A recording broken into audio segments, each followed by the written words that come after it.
Oh, hello, X. How are you? You are first today. However, it's been a long time since you have been able to conquer this podium. Welcome. Welcome back to your past.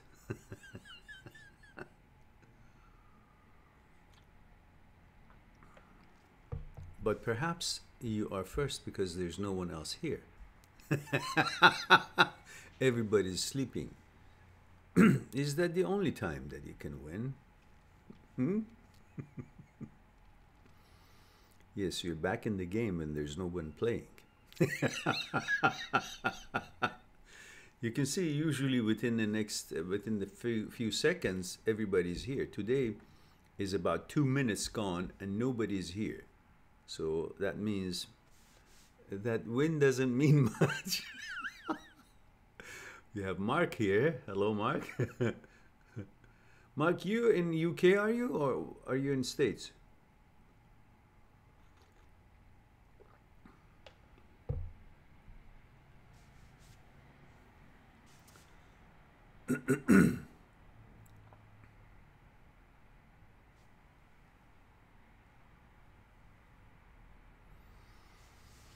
UK, I see. Nottinghamshire. Oh, Nottingham.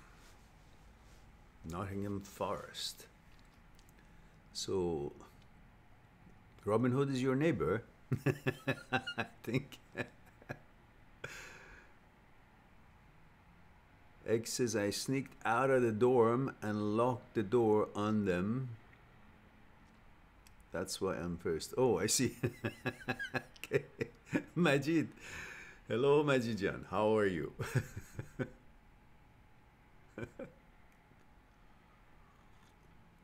Well, today I'm quite a bit late because somehow I overslept. And I quite enjoyed it. I think I really needed it. I slept about 3 o'clock in the morning.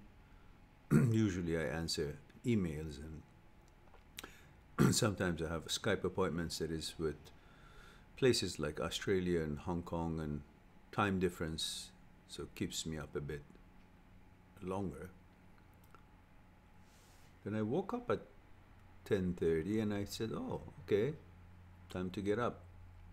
Then the next thing I knew, it was 1 o'clock, 12:40, so I must have fell back to sleep.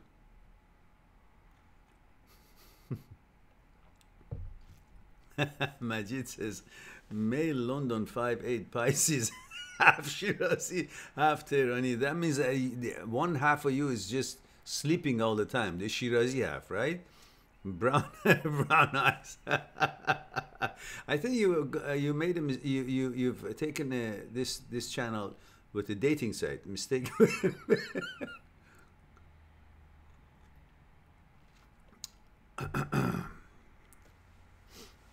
Excalibur says you forgot shoe size, Majid. That's right, that's right. And Majid says it's good, it's late. I'm just arriving home after dinner with friends. So happy didn't miss. I just somehow.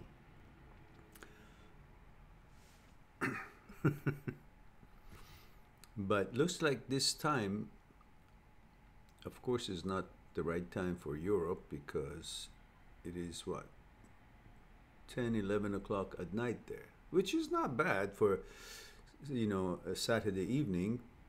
People just come back from, I don't know, from outings, and they may actually wish to join us. But so far, looks like there's only, with me included, 4 of us. However, for North America, it's good timing.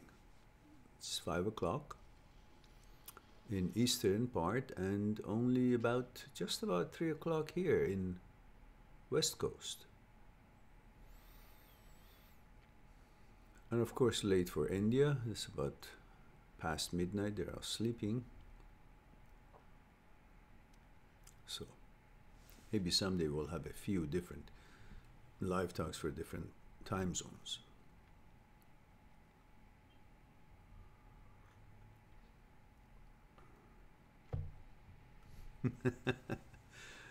They were on the Boeing 787 Dreamliner, and they arrived safely in the morning. So let's go. Oh, I see. See?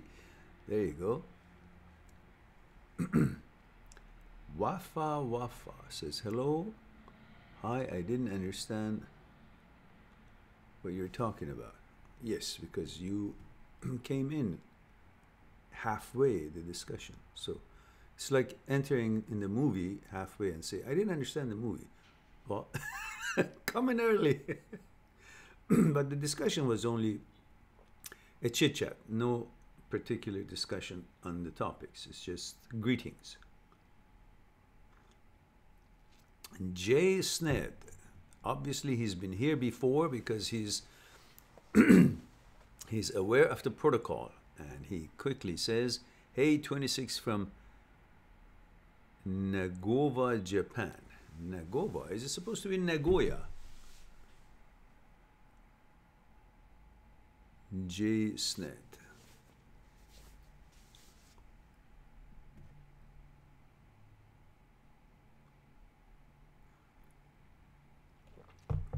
Excalibur says, is your window closed, Mehran? It does an amazing job at blocking outside noise. I'm getting asthma here. Yeah, it's closed. Did you want more noise? Is that what you're inquiring? Because I wonder. Yeah, the window is closed. My microphone is actually quite good one now. My son gave this to me, and so it's a pretty sensitive one. And I can. It has a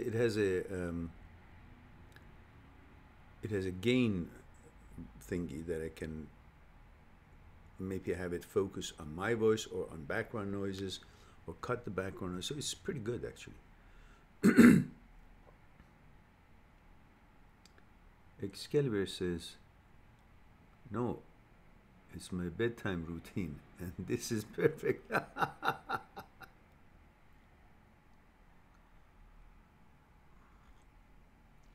Jay says, Nagoya, Naibad. Of course, I think he means my bad. So Jay, tell us a little bit about you. What are you doing in Nagoya? Are you actually Japanese, or you are just working there or living there, or somehow you're there for business or pleasure or something?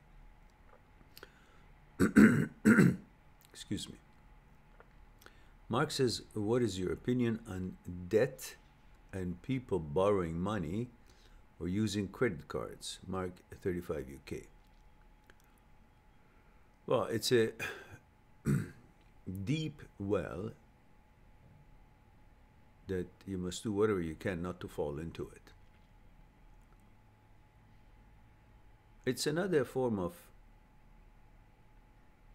control and slavery in a way.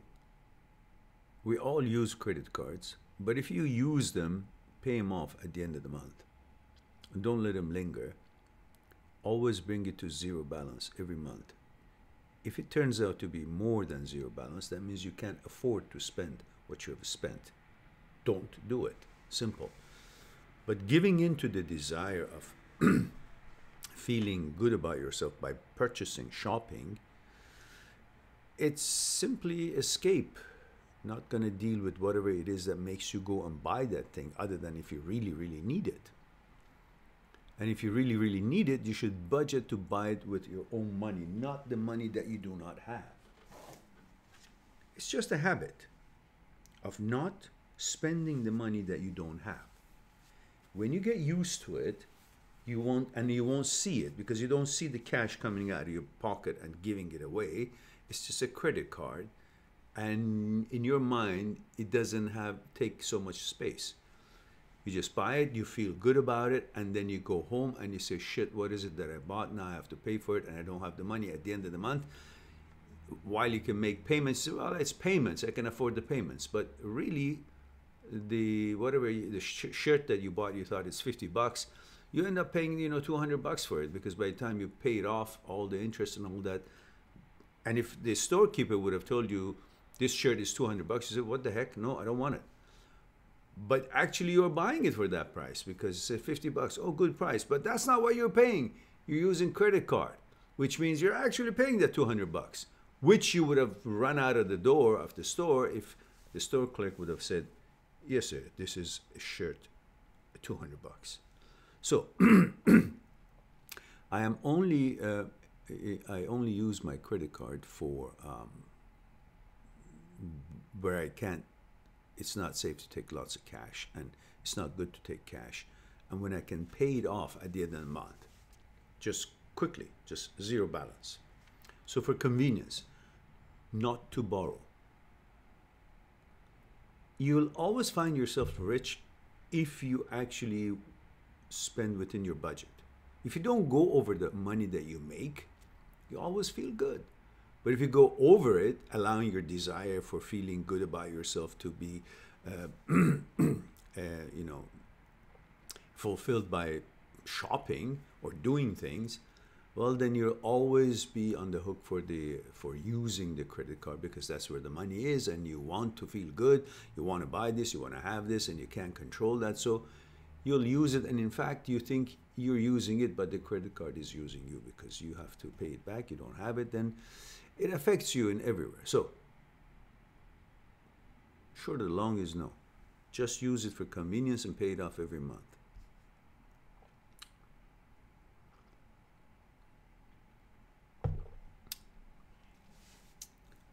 Jay says, I live in Tokyo. My full life moved to Nagoya when was 22. Oh, really? Jay says, I share your channel on social media. I'm painter and decorator. Oh, wonderful. I appreciate that. I had a roommate from Nagoya.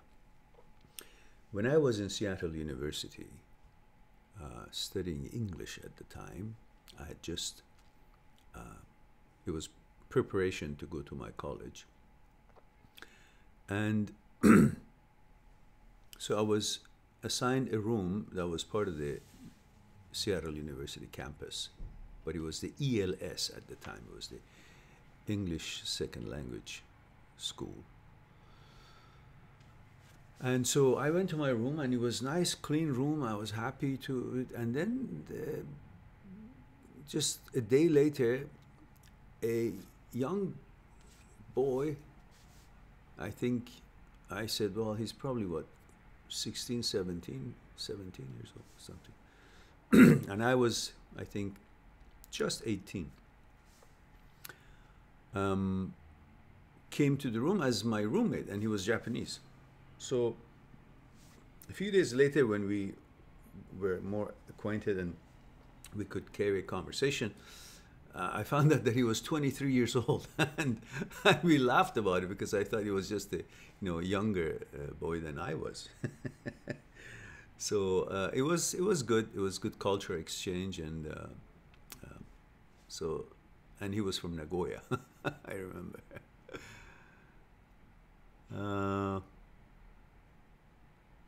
I've never seen Nagoya. I've seen Japan, but never seen Nagoya.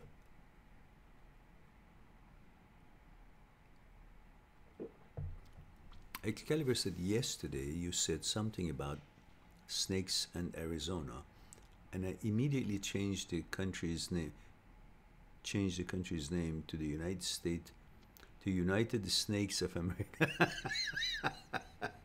Yeah. Majid says, Mehran Aziz. The translation is, Dear Mehran. Mehran Agha.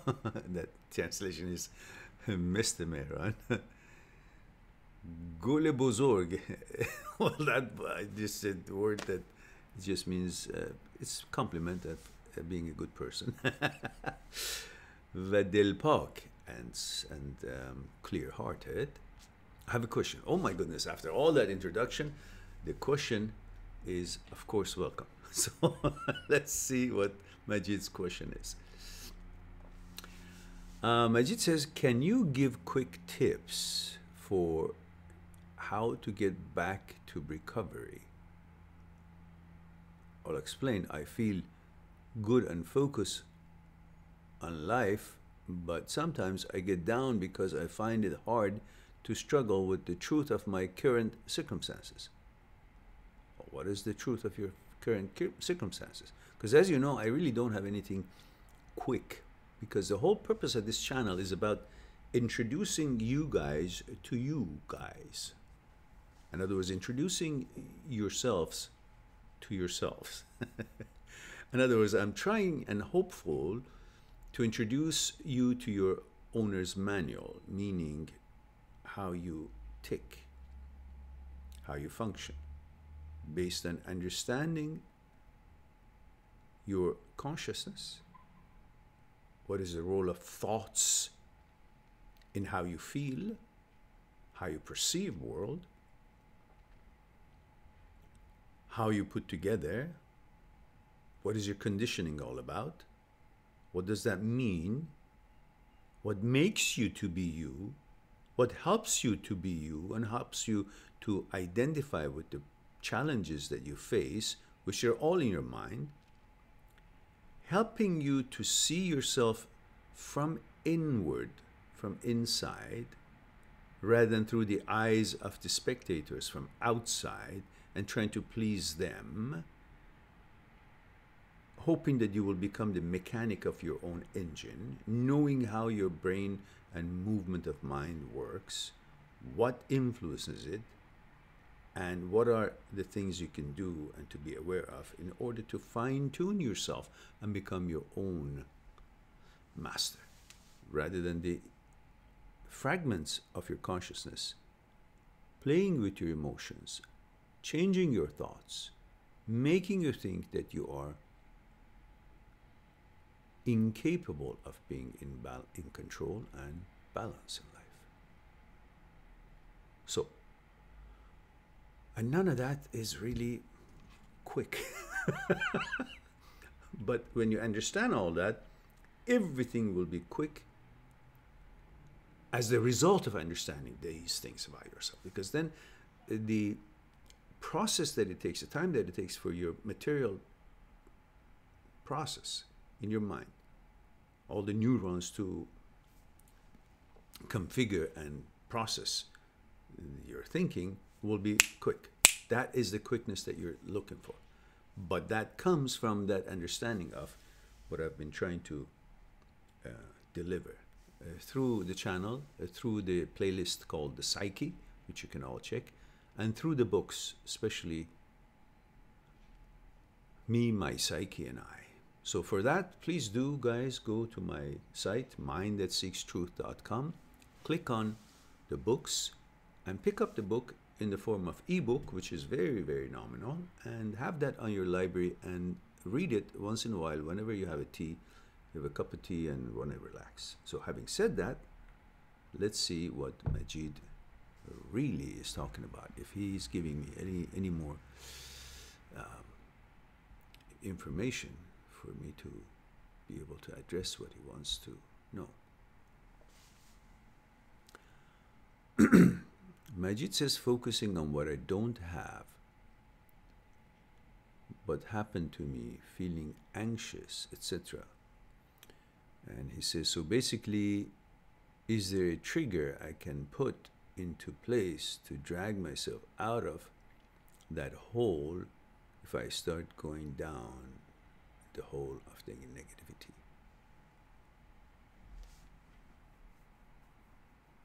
You might want to pick up the book called Transient Thoughts and Me from my site.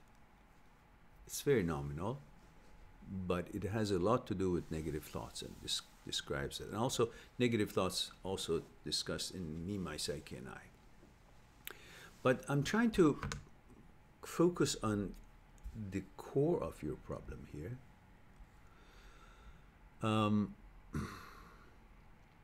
I need a little bit reminder of what your situation was, but maybe I can focus on this last one. It says, so basically there is a trigger. Is there a trigger I can put into place to drag myself out of that hole of a start if I start going down in the hole of negativity?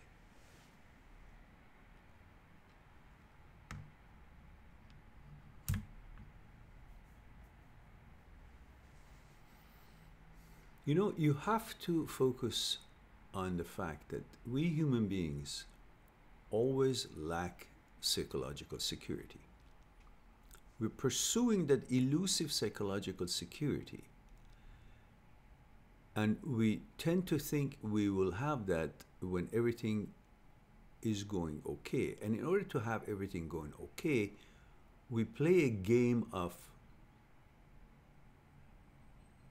superstitious.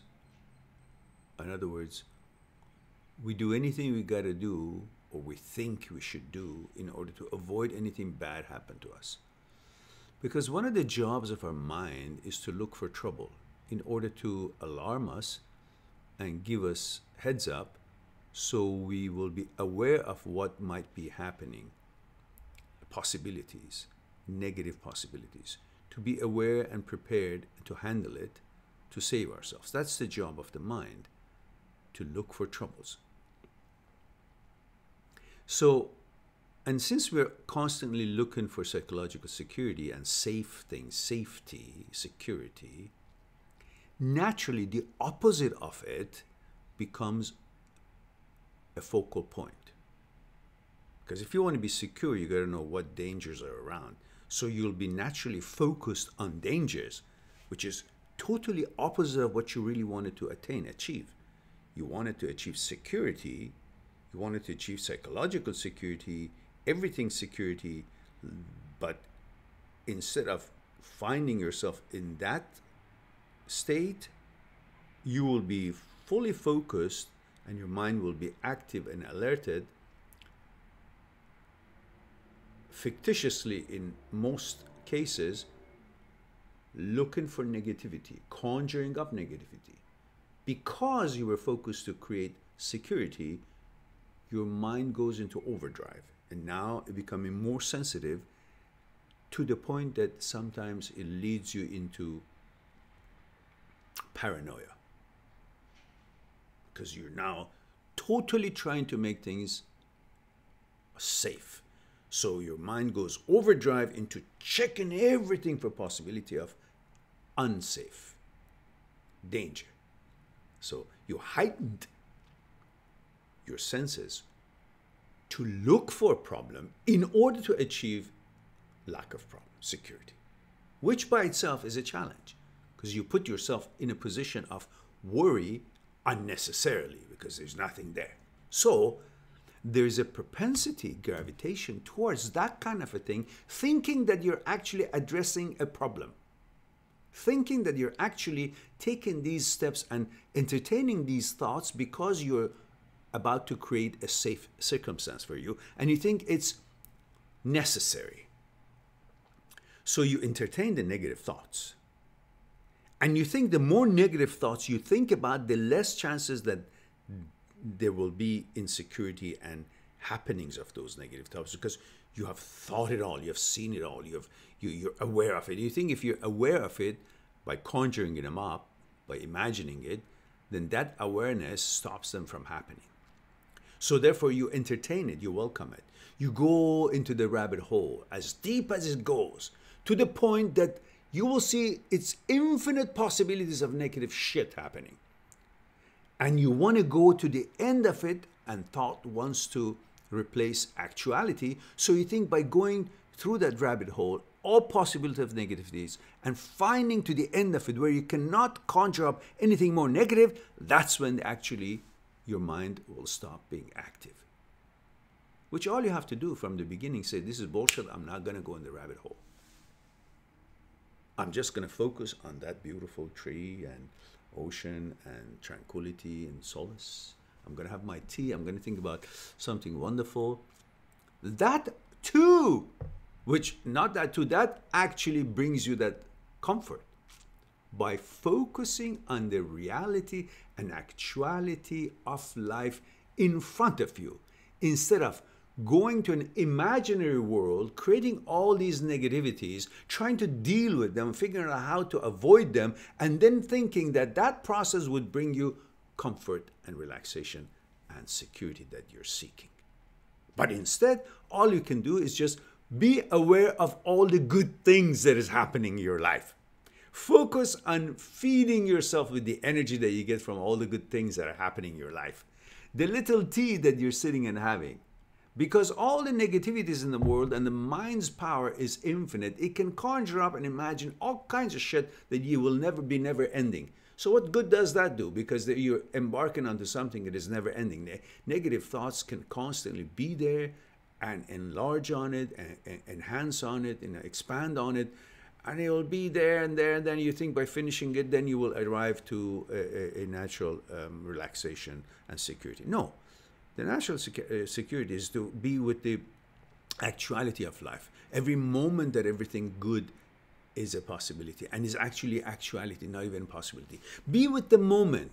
If you are with the moment of life, with the flow of the river that is passing right in front of your feet.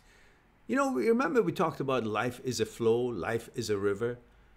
And so if you're standing in front of a river and the river comes from the mountain on the left side and flows in front of you and goes to the right side downhill. And we said that the part that hasn't arrived yet from the left, from the mountain, you can't see what's in it. You cannot understand what it contains. You can't be in touch with what the water is bringing, what's in the water. It's not clear. That's your future. It hasn't arrived yet. And the part that has already passed by your feet and is going downhill to your right, those are the water that is already gone. Whatever was in it or wasn't in it, you have no control on it. You have no way of reaching it or being able to make any difference to it or be in contact with it. That's gone. That's your past. The only part of this river that is really makes sense to you and it's pertaining you, it's relevant, is what is passing by in front of your feet at every moment. Because you can stick your hand in it, put your feet in it and splash on it, put your hand in front of it, it will splash over you, and you can interact with that water. That is your life. That is now. That is the actuality. That is the now that we are talking about. So if you focus on this now, you will be with the flow of energy, flow of life, flow of the happening and actuality of it as it arises, as it blooms. And if you're focused on that, there will be so much enjoyment and so much engagement into it, there will be no time for your mind or interest in that very little moment that you're focusing on, every moment of a small fragment of time in actuality, to dissipate and go around and be unfocused and go on bring about negative thoughts. It won't happen because you're busy with the flow of life, with the reality and happiness and happenings of life. You're engaged into, you are life. You are part of life. You are engaged with life. You are seeing it as it's happening. Therefore, you are life. And when you are life, which comprise of small moments, when you are with the now it's made out of lots of little moments. And in those lots of little moments, there is no time and space for anything negative or any unfocusedness or deviation from what it is that you're involved and engaged in making it happen, in the birth of it, in the happening of it, which is the actuality, the movement, the flow, the now, the reality. So for you to be focused on good stuff, be focused on every little moments of every second of life, because that is where the actuality of life is, and that's where the moments are so small that there's no chance for anything bad happening in them. Because before you know it, that little moment that you were engaged with and focused on is gone. And there was nothing bad happening in it. And the next moment is so small that before you know it, it's going to be next moment. So be with every small piece and fragment of the moments of the actuality of life. Therefore, that is the safest place to be. And you will feel great and focused and never unfocused on negative things because you're too busy traveling through that portal of small moments of the actuality of life. It is so quick, so small, so involving, and so easy to digest, and so impossible for it to contain anything bad in it. Too small for having space for anything bad to happen. So be involved with everything that is happening in your life at the moment in front of you, and full attention to that. When your full attention is in all those little ingredients of the time that you're flowing through it, When you're fully focused and paying attention to that, life is attention. Then your attention will never be on something else, including all those negative things that you're trying to stay away from. So to stay away from all that is to pay full attention to the fragments of the now. That's all I have to say about that. I hope that helped you out a little bit.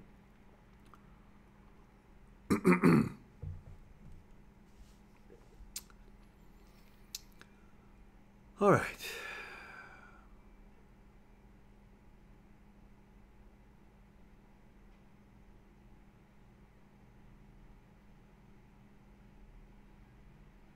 Yeah.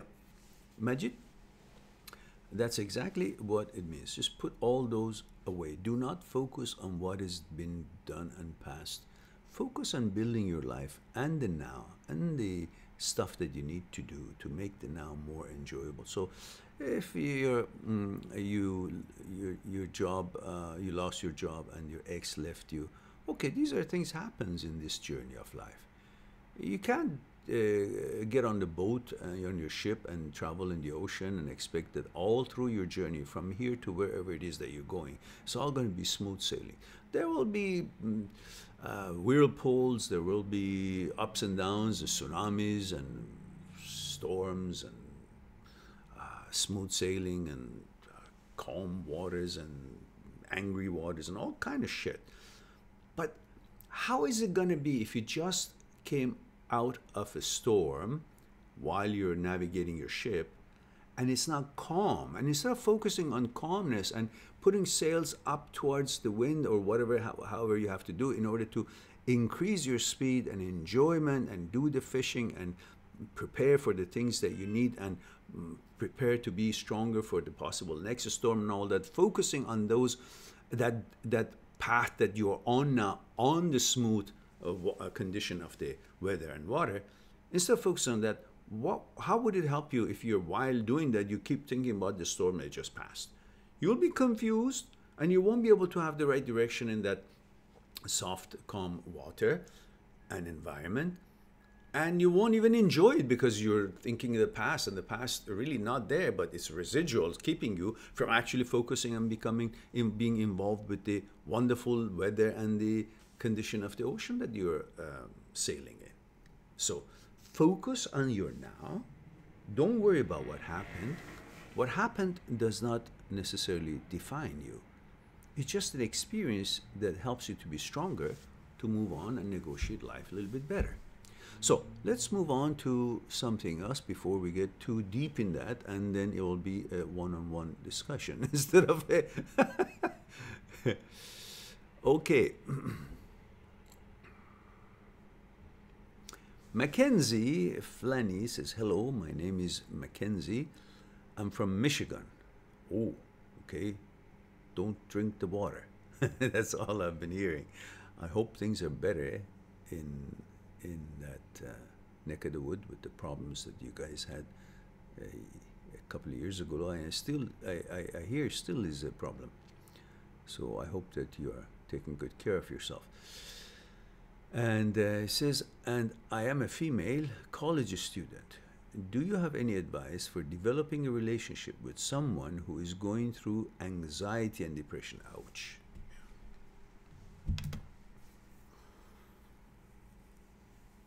Look, I think you or he or you or you need to focus on getting him well and his situation balanced before you focus on how you can connect with him, because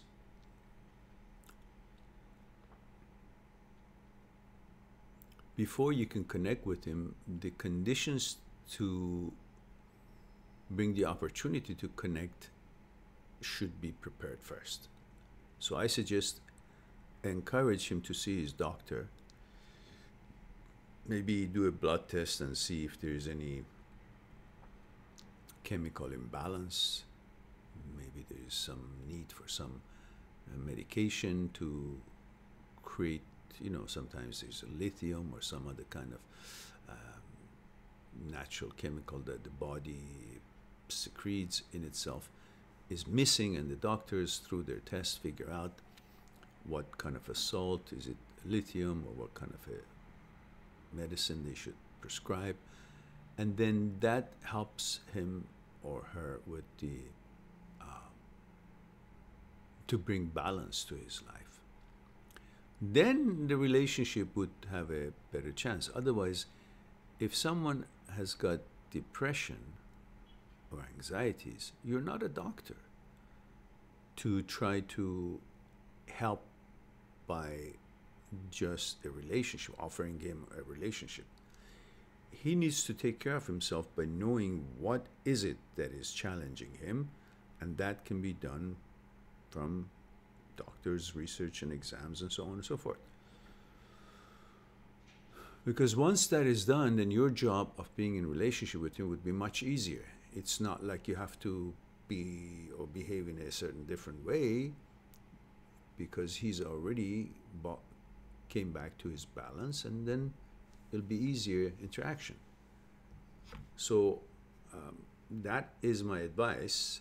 First thing that you need to do, encourage him to see his doctor, and then once he does that, then the relationship would be not a challenge to you. It would be just it, because the problem is not the problem is bring balance to him, and that can be done through his visit to his doctor. That's the best thing I can think of right now, rather than because each case is different. Each person's the reason they're depressed. I don't even know why that person is depressed or has anxiety. I have no idea on that, and I'm not a doctor to be able to address it, let alone address it over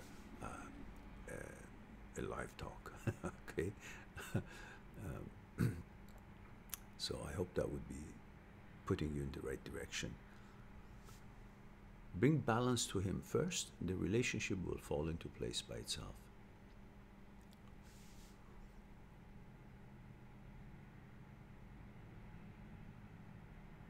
Excalibur says, did you catch a cold, Mehran? Your voice has more testosterone than Arnold Schwarzenegger.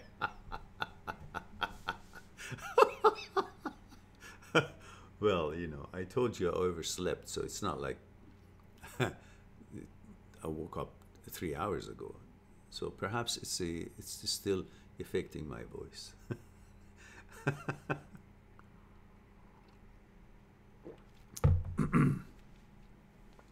Julie Arnold says, good morning, doctor, from Philippines. Listen, let me stop right here. I am not a doctor. I'm not a psychologist. I'm not a psychiatrist. I'm not a doctor of any kind. My research on movement of mind started in university in Aikido, martial arts, and heavy influence of meditation and understanding the movement of mind. Then my elaborate research in movement of mind and thoughts, consciousness, fear, desire, pleasure, ego, mechanical process, order, everything else that creates us and it makes us, forms our center. That has been elaborated through years of studying and focusing and pondering and analyzing the masters of 100 years ago, which it's been very difficult for people to understand. And I have this way of being totally into it and understand it like fish takes to water, and be able to deliver it and help people with my research. So I want you to be clear that that is the extent of my expertise and the path that I've taken. I'm not a doctor, so I don't want you to be misled. And Julie says, thank you for your advice. My pleasure, dear. Vivi, 30, male, California. And thank you for the proper protocol here. Vivi says, hi, Mehran. I have been divorced for over a year now. Started to date again recently. Why do I keep feeling insecure, or that I'm not worthy to be with other girls? Is that connected with my past and my cheating ex? Well, of course. Look, marriage is introduced to us since childhood and through history and the movies and everything else that we've come across, and our parents and everything else, that is the ultimate state of a relationship.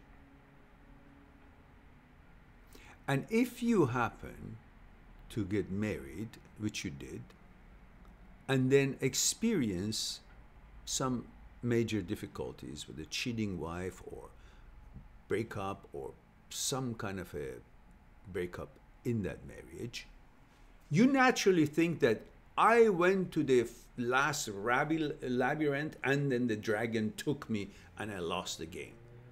Every time you want to start the game again, you're afraid of that last section of the game, that the what is it?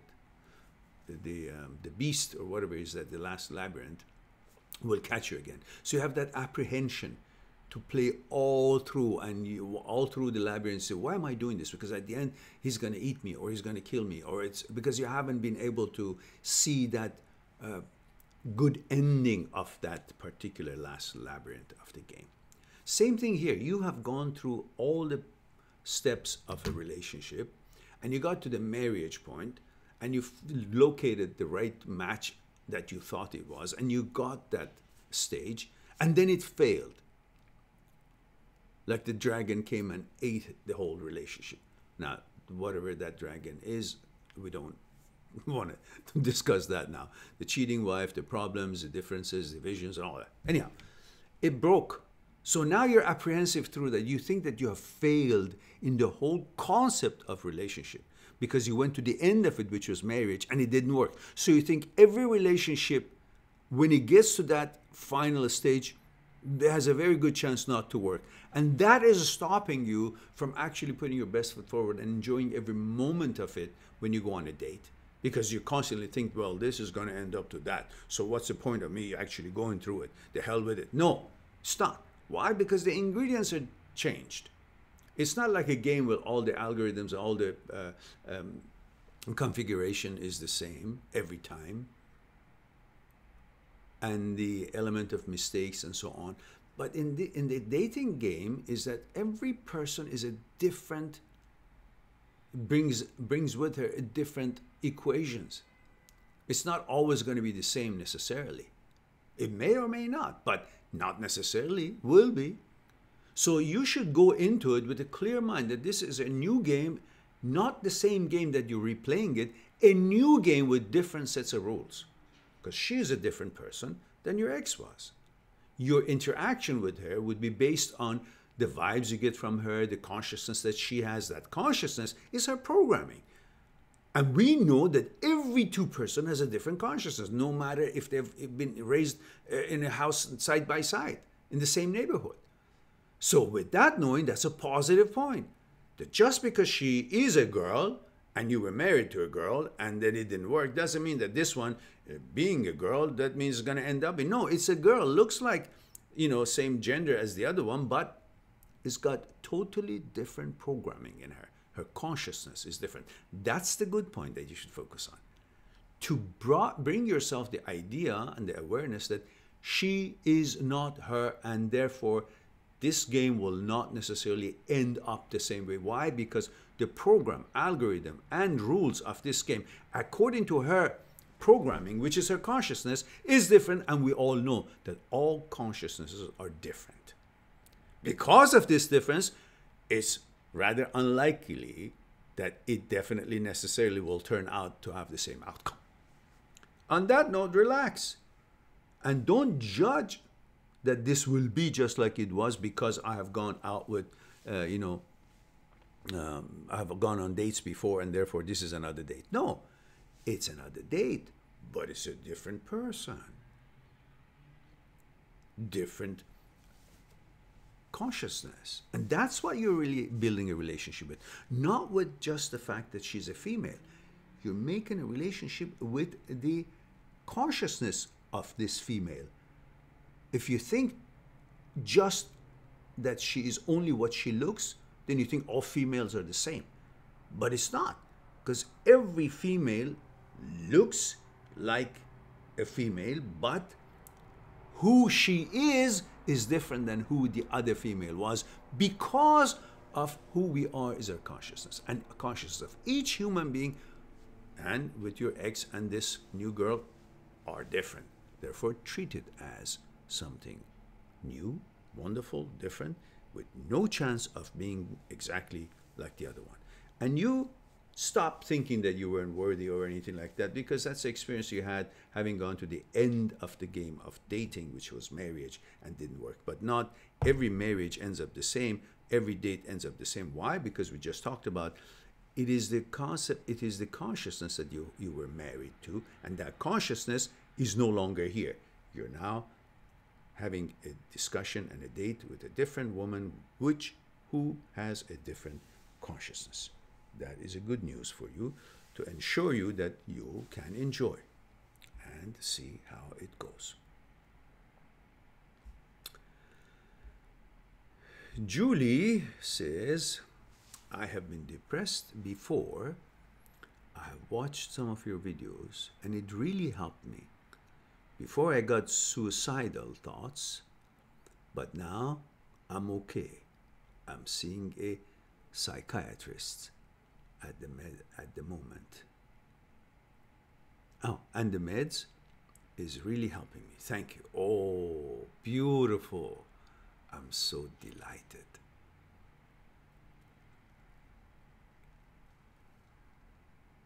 I'm so delighted to hear that, Julie. Wunderbar. Wonderful. I celebrate for you. Delighted that you enjoyed the channel.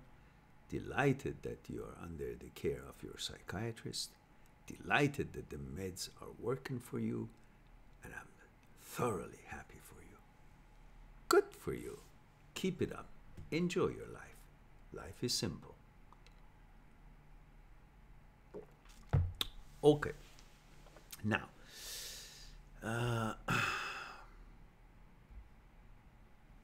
Tuta says, Hola, Signor Mehran. Come stai? Va bene, va bene. E tu?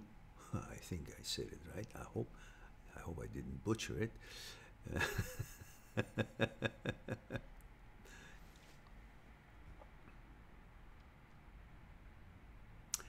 Harry. Oh, let me see an old friend here. Say hello to him. Kalani says, my brother Mehran, aloha. Still watching your videos and love your content. Hope you're doing well. Kalani, 26, Hawaii. Thank you very much, brother Kalani. Mahalo. And where have you been? How has life been for you? You have been absent in many of the live talks, which I don't blame you. It could be boring sometimes. For you, not for me. But generally, you've been there. So I hope all is well. And I can't wait till I actually find the time and excuse and arrangements to go to Maui and enjoy myself and make some videos for all you guys, new videos. But until then, I'm still focusing on getting the channel going, and delighted to see you here. Now, let's go back to Morgan. Harry. Harry says, having major depressive disorder and OCD. Oh yeah, OCD. Makes getting over an ex with BPD.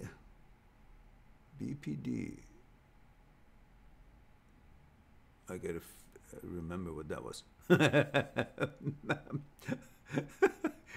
Much more difficult. What can I do that I'm not doing already?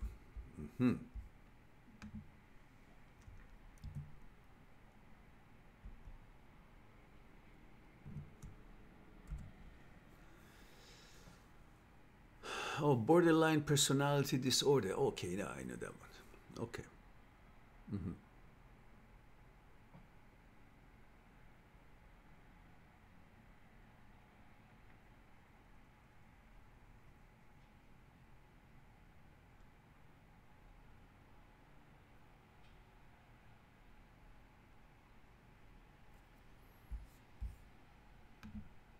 Okay. Harry, as much as I want to share some stuff with you, but I want you to remember that I'm not a doctor. I'm not a psychologist, and I'm not a psychiatrist. I'm not a doctor of any kind. So what I really suggest is that you continue your interaction with your doctor and ask him or her what you need to do. Having said that, making it clear that my advice is not a medical advice and is not an advice, it's just a discussion. And I'm not sure how helpful it will be, because I understand the borderline personality disorder. Oh, your ex was borderline personality. Oh, I see. I thought it was you. So let me read it again. Having major depressive disorder and OCD makes getting over an ex with borderline personality disorder much more difficult. What can I do that I'm not doing already? Well, again, I cannot talk as if I'm a doctor. So therefore, I cannot give you any advice, because this is a medical situation and I'm not qualified to make any comment on that. My comment would be based on non-medicinal thing, non-medical stuff, which includes that I have a video on OCD that you might want to check it out. Just search on my channel OCD, and it's got no medical intent in it. It's just about what I think OCD is and how it has affected some people, and every one of us have some kind of OCD somehow, to some level.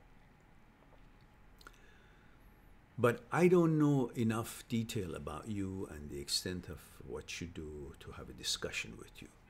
So, unfortunately, I don't think it's appropriate for me to continue, because I'm afraid it will be misunderstood as a medical advice.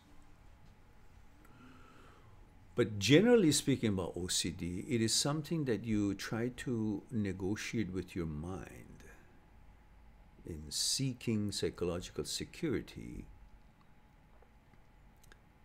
and entertaining the negative thoughts. You try to establish certain ritual in order to combat and counter the effects, possible effects of that thinking. That's why you may end up clicking the switch, light switch 10 times, or moving over a certain kind of a stone on the pavement 3 times, back and forth, thinking that if you do that, then certain things will not happen. Or you wash your hands more than 2 times. If you come home from outside, then naturally everybody washes their hand. And once maybe, or 2 times. But sometimes we wash like 5 or 6 times, because that's now getting overly cautious, because the negative mind thinks there's some kind of a danger there that I have to wash it out. And because you do that a few times and then nothing bad happens to you, then you attribute that nothing bad happened to you to the fact that you washed your hand 5 times. Then you say, oh, maybe I should constantly wash my hand 5 times, because when I did that a few times ago, nothing bad happened. So maybe the nothing bad happened was because of what I did. So that kind of justifies your action in your mind. But the same thing, and then you go on and become worse and worse in your OCD. Now, this is just simple examples. But the same thing happens if you can counter it by saying, listen, today I'm just going to wash my hand once. And I'll see if something bad happens. I'm not going to die. Something bad happens. Let's see. So you wash your hand thoroughly with once, and then you see, well, nothing bad happens. So you can follow the same way that you ended up having OCD by countering it.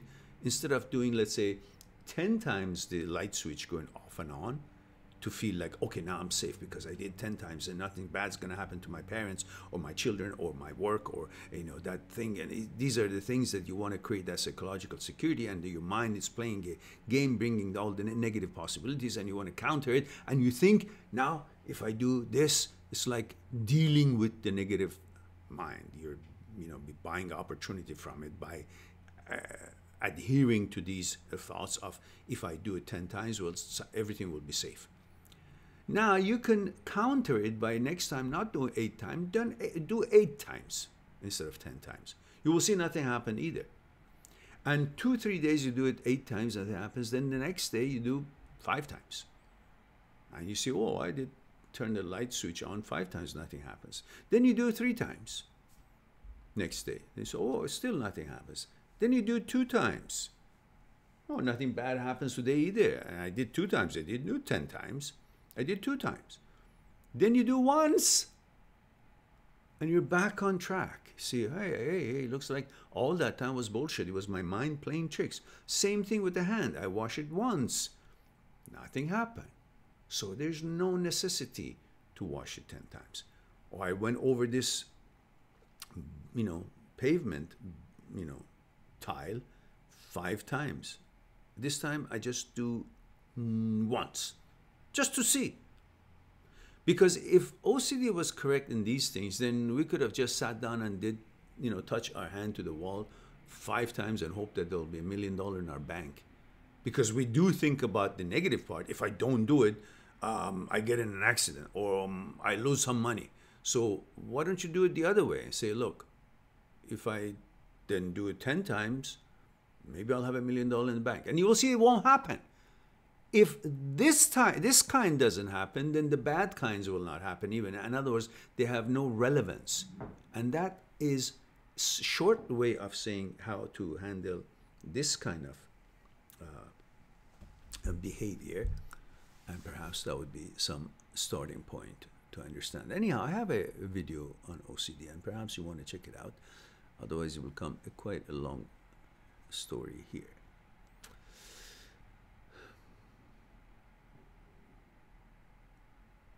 Excalibur says, true, Mehran, I was trapped by the fear rabbit hole before, to the point where I was worried about walking to my car in the parking. I'm still working on reversing the fear. Any insight on a faster way, or is telling myself that's bullshit over and over again enough? Look, you can't go nuts the other way either. Like, think, okay, I want to be careless just to prove that none of that stuff was real and I shouldn't have wasted my time on being too cautious or too worried about that. So to prove that, to cure myself, I'm just going to be careless. I'm just going to walk from the intersection without waiting for the green light for me. Or, you know, stupid things. Neither this way or not that way. You don't have to be at either end of the pendulum. How about in the middle? You take precaution, you take a flashlight. If you want to go to your car when it's dark, take a flashlight to make sure, you know, or maybe go with a friend of yours if it's parked in a weird place, you know, 2 of you, and then give a ride to your friend to his car or her car. So if you take these precautions that you want to go to your car and it's dark and you're kind of afraid of possibilities, well then take a flashlight, make it a little bit, alleviate the pressure a little bit, do the right thing, or go with a friend, and at the same time, then you don't have to be that afraid because it's a parking lot. It's eerie. Every one of us could feel weird because of all these conditionings we've received through movies and stories that we've heard, and we should be taking precautions. That's not bad to take precautions and be smart about it all. But it doesn't mean that you should actually let that feed your fear section and then play a bigger part than it should by simply remedying the situation, preparing for it, go with a friend to a underground parking lot that is empty, or make sure you park somewhere that is always bright and there's attendants there. Or if you've parked your car somewhere in the street that there's not much lighting, make sure you have flashlights, or don't park there at all. Simple. You can't just say, well, because I'm not going to be afraid that nothing's going to be happening. Well, that's not either good either. You got to be balanced. So make the right choice, park your car in the right place, and also, you know, take precautions. But you don't have to be scared if you do the right thing in that way. That's the short of the long, I think.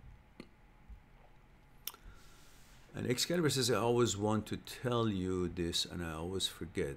It absolutely cracks me up when you are trying to drink your tea, but your laugh doesn't let you, and you keep bringing the cup up and down until you defeat the laugh and finally drink. Yes, I guess so. And Vivi says, thank you for your answer. I like the dragon analogy. I will start seeing my ex-wife, and I will start seeing my ex-wife as an evil dragon from now on. That shoots fire. Have a great day. Okay. Vivi. Sandy says, good evening, Mehran. Hello, Sandy. How are you, dear?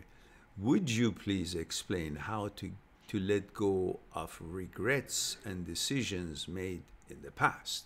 Well, I do have a video talking about no regrets.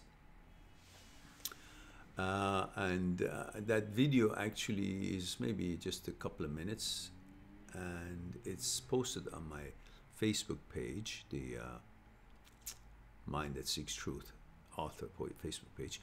But let me see if I can have it here and put the link there for you guys. One moment, please.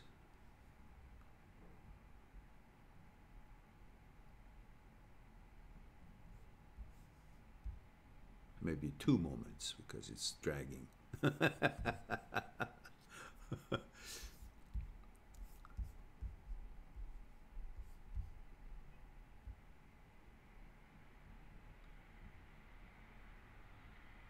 This is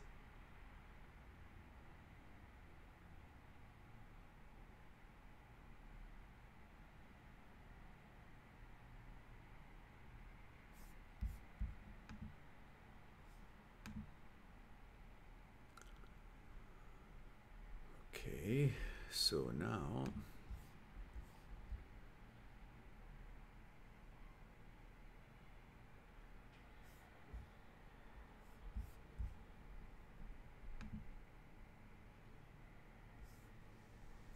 I'm almost there, guys. Bear with me. I'll be right with you.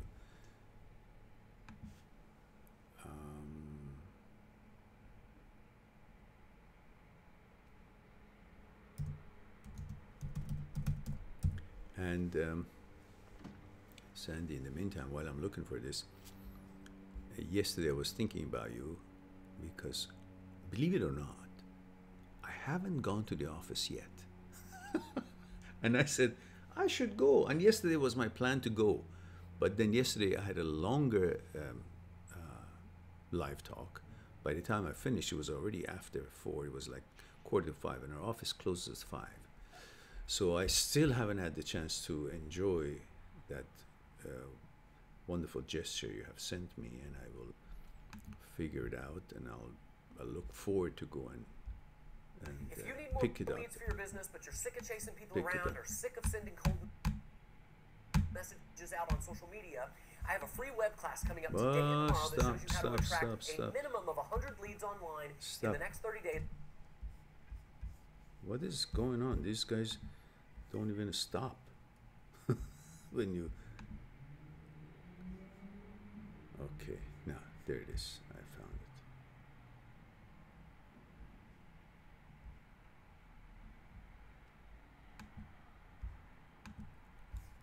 Okay.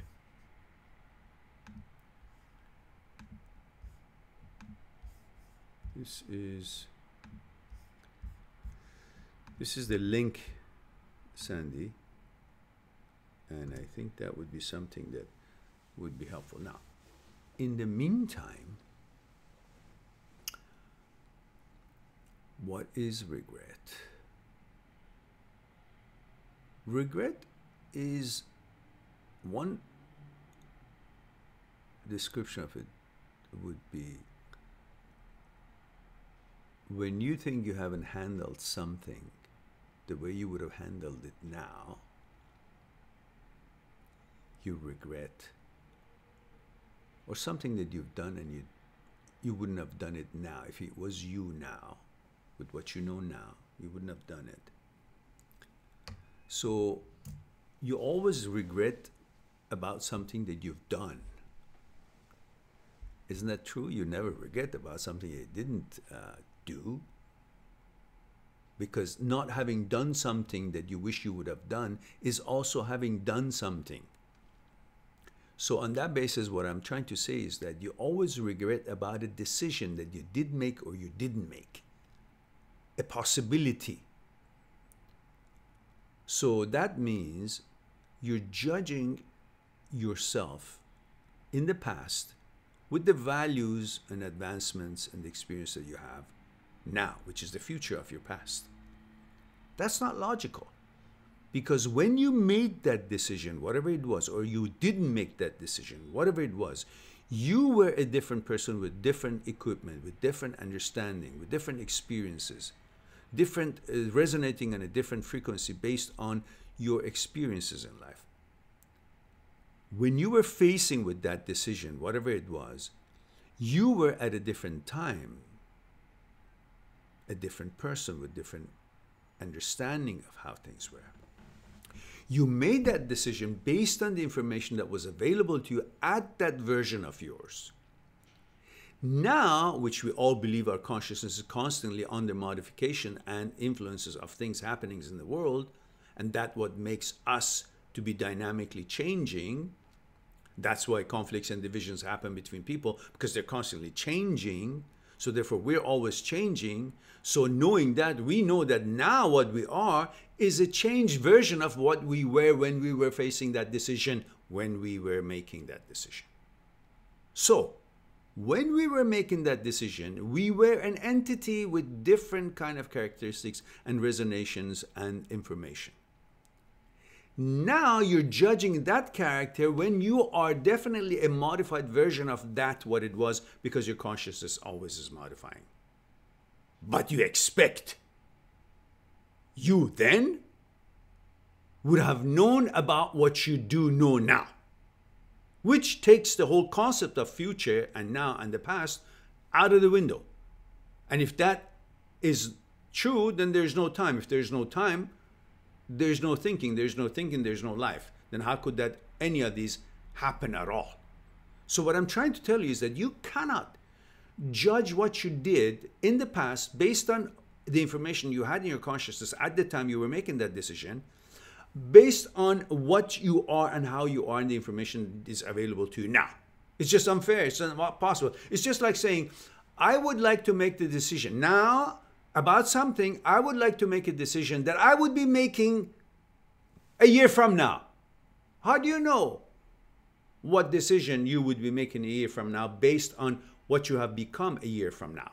But that's what your expectation from what we're discussing now. You're saying, I am regretting, and I'm regretting what I did or did not do, the decision I did make or didn't make 2 months ago or 2 years ago, because I wouldn't have done it or made that decision the way I did then now. It is no different than saying, I would like to make a decision or do things that the way I would do it a year from now. How can you? You're not the person that you would be a year from now. Therefore, you were not the person that you are now then when you made that mistake or that decision or however it was in the past. So regretting something that you were not equipped to do any differently is illogical. At the time you made that decision, you believed that that decision was correct based on the information you had in your consciousness about the whole experience of life and whoever you was and whatever that subject was. And that's why it looked to be the correct decision to make. Because if it wasn't, you wouldn't have made it. Now, today, There are different information available to you.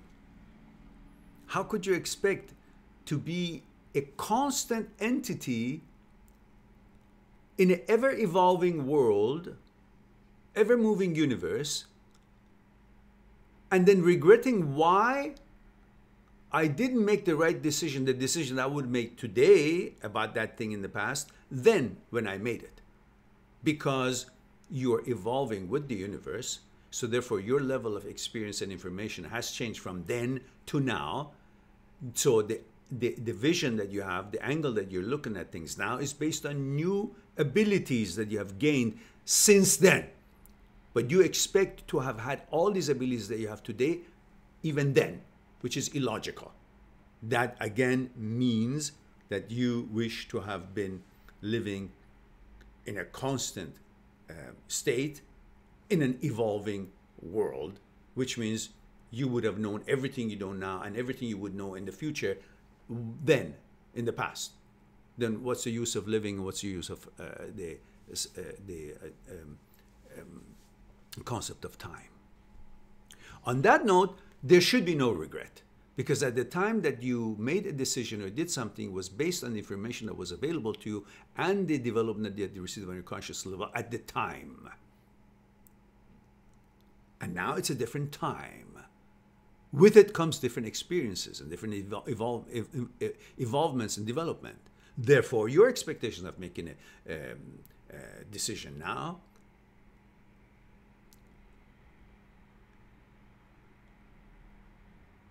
just like when you made it then, or just like when you would make it in the future, is unreasonable. Therefore, there should be no regret. I hope that would be something for you to think about. And but do take a look at this link that I sent you guys. That kind of, it's not as elaborate as just said it, but it's something. It's a different way.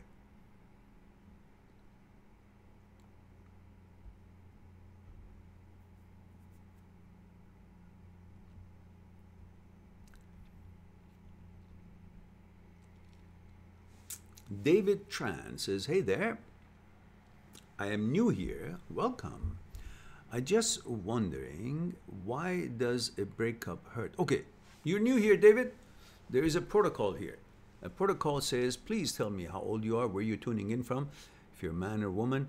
Obviously, you know, some of you guys have a thumb screen, whatever thumbnail here. I can tell if you're a man or woman, but where you're tuning in from, that tells me a little bit about your background. There it is, male, Asian. Asian is a continent, for God's sake. Which part of it? You know, lots of countries in Asia.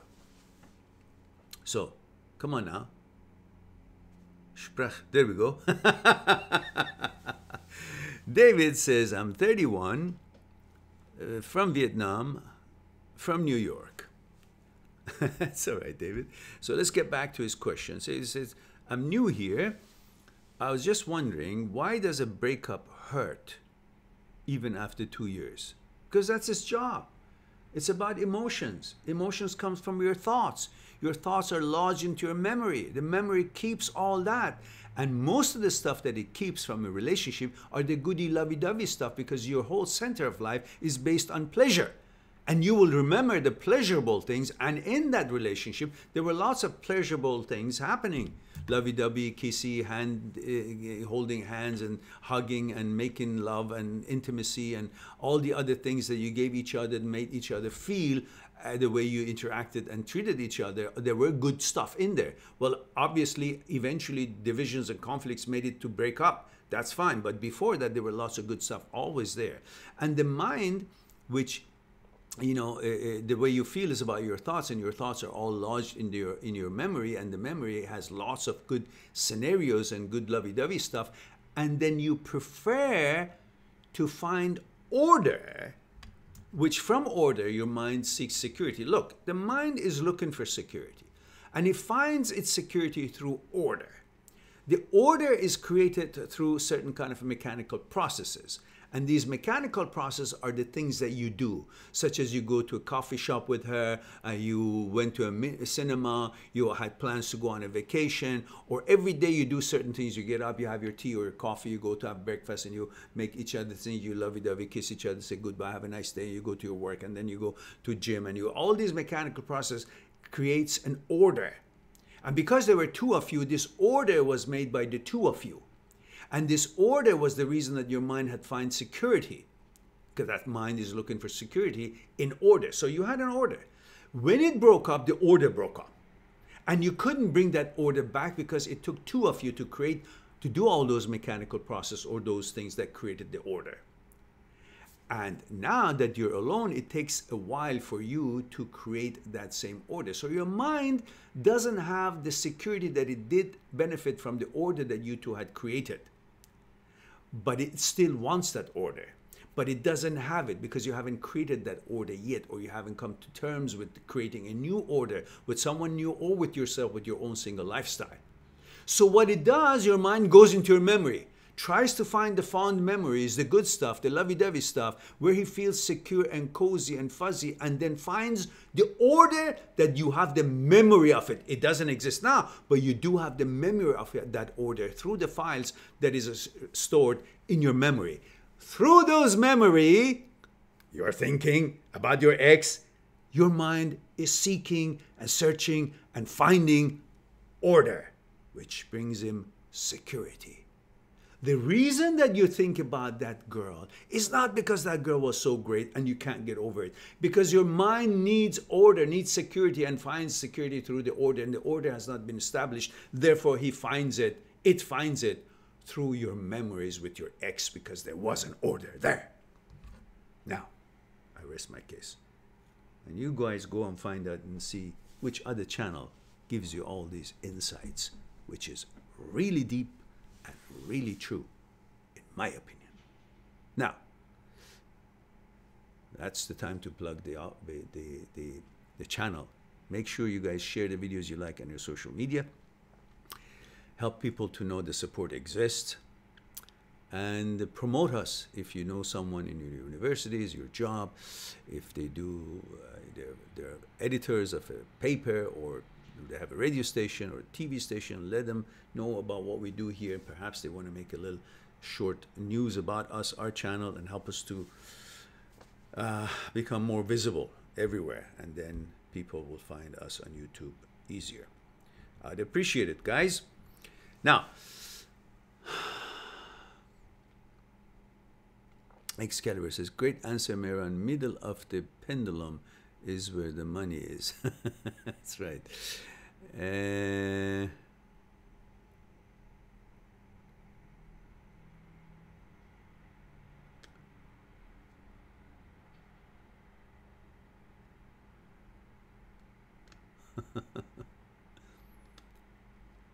Yeah, that advertisement wasn't going away. I should have to cut that out of it.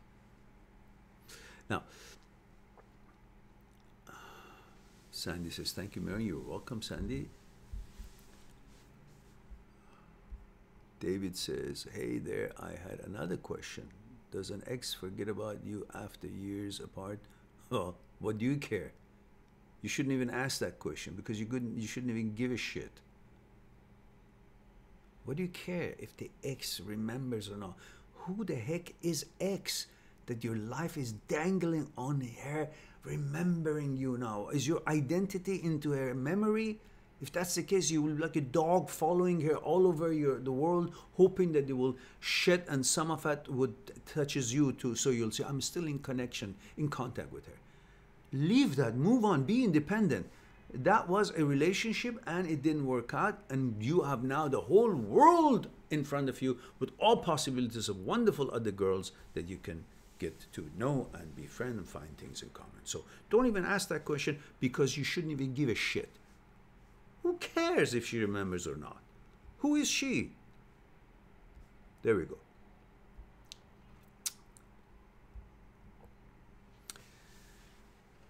David says, deep stuff, love it, really deep insight. Thank you for answering, appreciate it. I guess to piggyback on my question about will an ex forget you after your years apart? Yeah, I answered that already. And David says, guess because we were engaged and lived together, we were planning a future together. Yeah, and you were planning a future together and she fucked it up. She decided otherwise. Then she no longer deserves to be in your mind as any kind of a positive moment. That's it. As long as she was good and you guys had good time, you can remember all that and just think of it as a memory. That's all. Because that's our job, the job of the brain. We record things 24/7. We record things.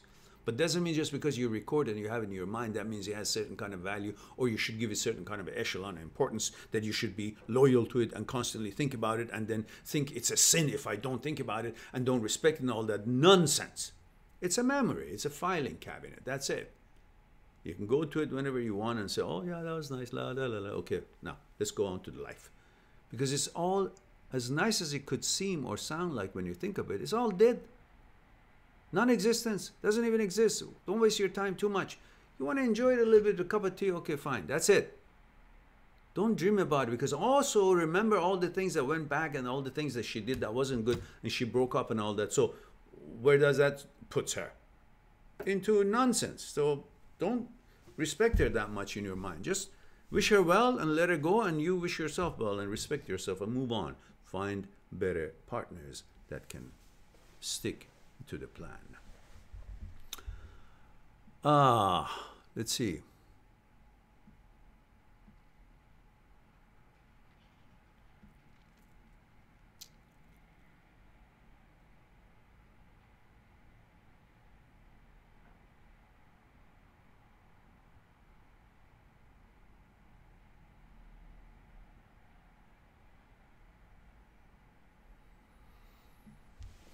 Ross says, thank you, Mehran, for online session. You're welcome, Ross. David, age 20, Dallas, Texas. You're late. Where the heck have you been? Horse not going gallop anymore?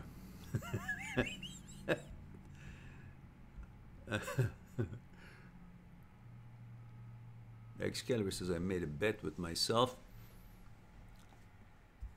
Oh, making a bet with yourself is okay, but end up losing to yourself or winning and then getting paid by yourself, from yourself, through yourself, that needs to go and see somebody. I made a bet with myself. He says that when David asks if this ex would forget you, would answer, you would answer, who gives a shit? I was absolutely sure of it. It's more certain than taxes and the sun rising again. Okay, good. Then wunderbar. All right, let's see who I missed here. Wahida Mehran says, hello, sir. Greeting from New York. Love your beautiful show. I'm learning so much from you. Thank you. You're quite welcome. My pleasure, and delighted to see you here. But don't forget, now that you're here and you see that the show is good, this is a worthwhile place to be, do us a favor and go to my channel, whichever video you like, whether it's about breakups, remedies, or it's about a video in my playlist called The Psyche. The Psyche is the playlist that has lots of stuff. 200, 300 videos have nothing to do with breakups, have to do with the movement of the mind and discussing about fear, desire, ego, pleasure, thoughts, consciousness, and the relationship between them all, and how they influence us and make us do, act, and react the way we do in our day-to-day negotiation of life. So please choose any one of them that you like, share it on your social media, help us to grow, let other people know there is support available, and introduce them to our channel. That way we can grow. Because as you know, guys, we've been around for a long time, and you guys all have told me we've had life-changing effects through the videos that we've produced here, but we still only have 16,000 subscribers. And you all know that there are channels that really are not helpful, but however, they have 500, 600, 800,000 subscribers. there should be something that we're doing wrong here, and definitely that's not the contents, because we have, from good sources, thousands and thousands of people around the world, through Skype discussions and consultations that we have, and through the videos that we watch and the comments that we receive, and every comments I've answered personally, thousands of them. We know that our channel is second to none. Our content is making profound effect on people's life in a positive way. So now, why we are not having that many subscribers, God knows. I'm doing whatever I can with all the algorithm and thumbnails and all this stuff. But I want you guys get on Reddit and, I don't know, Quora and whatever it is, and Discord, and create something and bring discussions about it and refer links to them and make people know from your end. That's the only way that I can have this channel expand, and then bring it to some viable economic level that can warrant more time to be put on it by me, and taken away from everything else that is going on in my life, and making sure there will be more support and time available to dedicate to helping people around the world. But it's all about economics of it. And unless we have more subscribers, we won't be able to meet that. So that's where you guys come into the picture. Help us to grow by however contacts you have to get them to notice our channel. And thank you. Now, let's see. I think I have.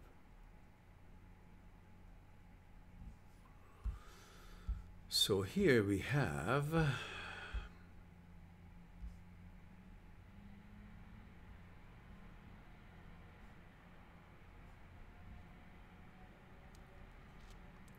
Tambi Tahir says, hi Mehran, 30 male Qatar.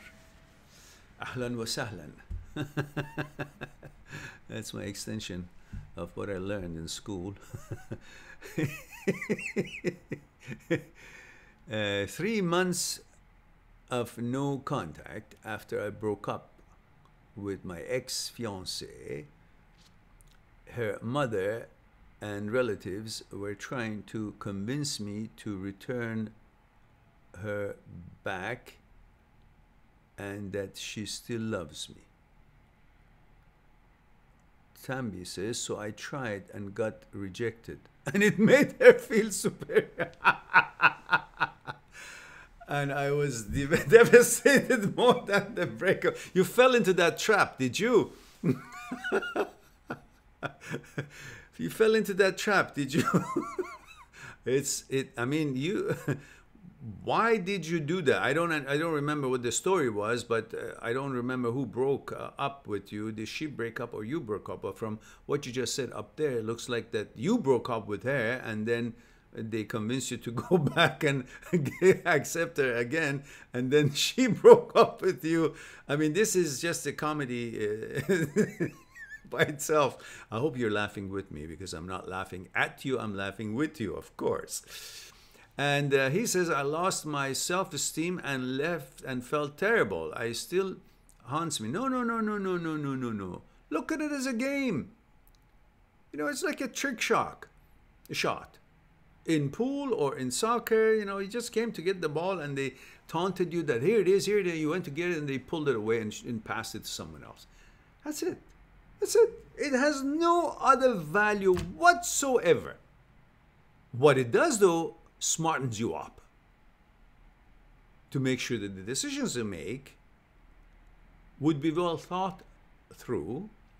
And when you made it, later on, don't regret, because you made that decision based on certain facts that you had at the time, certain feelings and the flow of energy at the time, and that made you make that decision, and therefore there should be no regrets. Now you don't remember all those reasons that caused you to make that decision, and you're thinking that that decision originally was wrong. Now I want to rectify it. No, you just forget about what those feelings were that actually encouraged you to make that decision of breaking up the relationship or whatever it was that you did. So don't doubt yourself and don't worry about this. Who is she? Okay, she's superior. Okay, she's superior to you. Are you the world? Does that make her superior to the world now? Is that how shallow she is that she thinks? Or do you think that if you actually would be in the position that you would feel that you rejected her, that put you in a superior position from over her, which then in turn it means because you're now in superior position over her, that also means you're in superior position in the world. Are you? No, you still got to go to work and you're still going to get fired if you don't do the right job. So it doesn't matter if you're superior to her or not, or she's superior to you or not. You're still who you are based on your contribution and commitment to life and contribution to society and accomplishments that you have brought through fulfilling your projects. Nothing more. So what is it that's so important that she's superior to you? What the hell with it?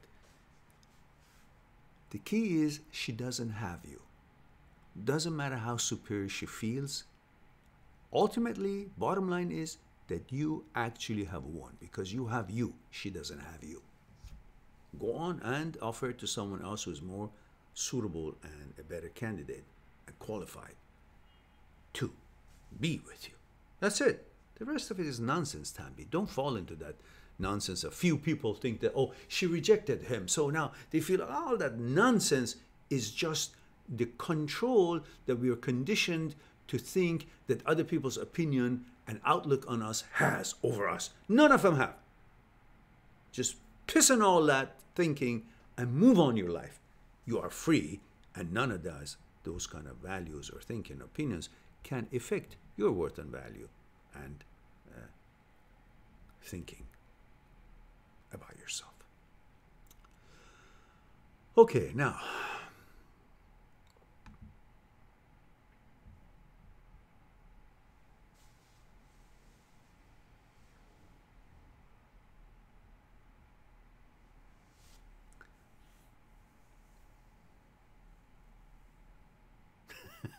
Tambi says, I know I fell to the trap. Aha, don't I get any credit at least for fighting and trying to fix the relationship and feel good about myself? You should feel good about yourself. In fact, you should. You know, every time that you end up in a breakup, I hope that you feel the way you feel right now because you tried to fix it and it didn't work, which is actually what you wanted it. But you actually have the good name of that you tried to work it out. In your mind, you're actually redeemed. And the final decision lies on her that she was the one who did not want you to remedy it, which means you have really no regrets or guilt in your mind about that. So you should actually feel good. Feel good about it. That their trick actually worked to your advantage because you did try and it didn't work, and therefore you're clear from any kind of a causation that you caused this not work or she, whatever. Just be happy about it.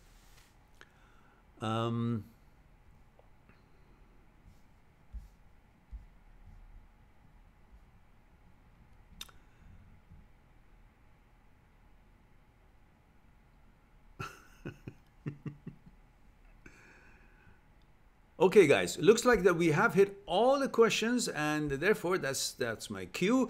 I want to thank you all for being with me and sharing this time with me. I love you all, and thank you for your time. I hope you enjoyed as much as I did, and I look forward to talk to you again, perhaps tomorrow. I don't know, because usually I try to have Friday, Saturday, and Sunday, having a 3-day in a row talk with you guys, and the rest of the week leave you alone, and also I take care of other businesses. In the meantime, I hope that you will be good to yourself and to the others, and I'll talk to you soon. Bye for now.